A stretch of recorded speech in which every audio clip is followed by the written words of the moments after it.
Hello everyone, and welcome to the next edition of the Holland Land Office Museum's Artifact video series.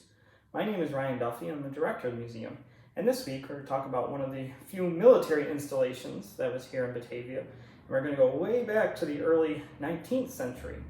So this week we're going to talk about the Batavia Arsenal. Now, the history of the Batavia Arsenal begins after the War of 1812, but there's a little bit of history before that that I'd like to go in first before we jump into the actual arsenal, which we have some artifacts connected to and a little bit more story to tell. Now, once Batavia was founded by 1802, there had always been this need for security in the area, as this really was the western frontier of the United States at the time, and particularly being so close to British Canada, there was always that fear that the British would come back and invade through the Niagara frontier. So Batavia, being one of the few population centers at the time, was seen as a natural place for a defense position, and the need for arms and armament was imperative. So the New York governor called upon Joseph Ellicott to build a small arsenal that could be used in case of attack. So around 1810 or 1811, Ellicott built a small log structure arsenal just across the creek from where the land office is today, what is Walnut Street, basically across the Walnut Street walking bridge. And it would hold a few dozen arms and ammunition, which would be enough for at least a local militia to use in order to defend the Batavia Genesee area from invaders or attack.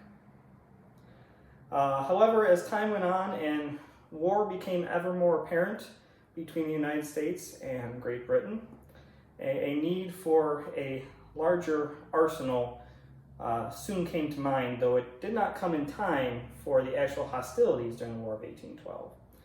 Now, during the War of 1812, the British did fight a lot with the Americans along the Niagara frontier and actually crossed over the Niagara River and burnt Buffalo to the ground, forcing all of its residents to flee, many of them coming here to Batavia.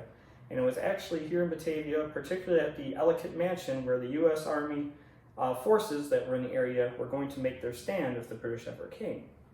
Now, the British never did come, but it was seen as Batavia being a hub for military defense for the area, and this was made very clear after what happened to Buffalo. So following the war, in fact, pretty much right after, around 1816, the new and improved arsenal was built. A stone arsenal was built about 1816 on a knoll at the junction of Lewiston Road and West Main Street. The building itself was built of stone, and the wall was thick enough to withstand any possible banging to which it might be subjected. The timbers that it was used to build were 12 by 12 inches in size and were hewn from beech and maple trees that grew in the nearby forest, and were laid as closely as light joists would now be placed in a frame building. The second floor was supported by 6 by 8 timbers laid closely together, and supports for the third floor were somewhat lighter, and it was placed under the command of General Hall. Now, the arsenal would hold all of the military equipment needed for the local militia in the area, all the way from tents and clothing to artillery. And it was possible that even the cannons that sit out front of the museum actually were held at the arsenal here back when it was in operation. But we do have some other implements that would have been used at the arsenal that I'd like to show you. Now, one of the weapons that would probably have been housed at the arsenal would have been something like this musket here, which is model 1811 Brown Bess. Now, this type of model was used more by the British, but it was used by the Americans, but they would have used very similar flintlock muskets. So they would have dozens, probably not more than that, housed at the arsenal, maybe 100. But they would have muskets just like this, and as time went on, more advanced rifles. But it wasn't just the housing of military equipment, such as muskets or swords or tents or gunpowder. They also had their own little foundry system where they could make ammunition or other implements of war when the time called upon it. And we actually have some tools of that trade here.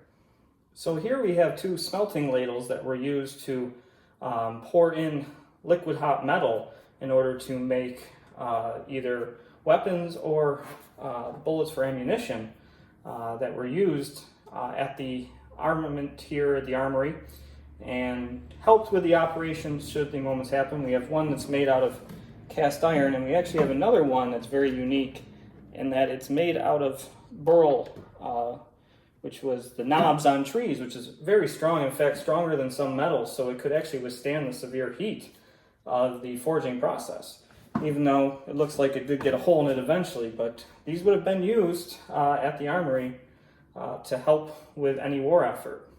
Now, the Batavia Armory that was located at the corner of Lewiston Road, Route 63 today, and Main Street, Route 5 today, operated until 1872, when its use was deemed very unnecessary up to that point, as the threat of invasion from Canada was long since passed.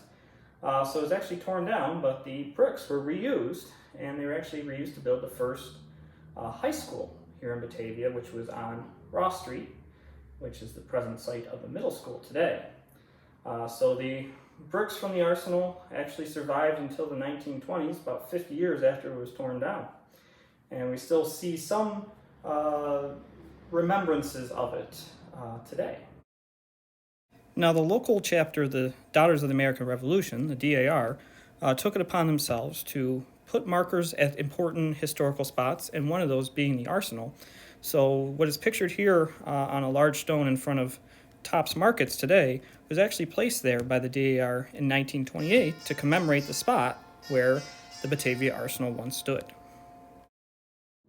Well, I hope you enjoyed this edition of our Artifact video series. If you've missed any in the past, you can go back and check them out on our YouTube channel, Holland Land Office Museum.